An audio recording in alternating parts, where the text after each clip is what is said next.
আল্লাহ পাক অবাক হয়ে যান সেই যুবককে দেখে, যার প্রবৃত্তির তাড়না নাই, সে আল্লাহর দ্বীনের পথে ছুটছে। এই যুবককে দেখে আল্লাহ পাক অবাক হয়ে যান এবং তার দোয়া যেভাবে কবুল হবে, একজন মানুষ যার পা কবরে অলরেডি চলে গেছে, তার দোয়া কি সেভাবে কবুল হবে? দুজন ইবাদত সমান।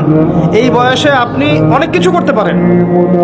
আপনি চাইলে এখন বড় সন্ত্রাসী হতে পারবেন, বড় জেনাকারী হতে পারবেন, আপনি চাইলে টিকটক সেলিব্রিটি হতে পারবেন, আপনি চাইলে এখন আরো খারাপ লাইনে যে মাদক সেবন করতে পারবেন, 30-40টা গার্লফ্রেন্ড চেঞ্জ করতে পারবেন, আপনাকে কেউ বাধা দিবে না।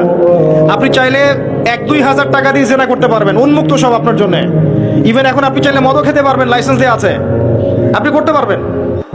এই সময়টা আল্লাহ পাক দেখতে চান আপনি কি করেন। এই সময়টা আপনি আল্লাহর দিকে ফিরে আসেন, আপনি কোরআনের দিকে ফিরে আসেন, সুন্নত অনুযায়ী জীবন যাপন করেন। আপনার জন্য অপেক্ষা করছে জান্নাত। কি চান আপনি সিদ্ধান্ত নেন।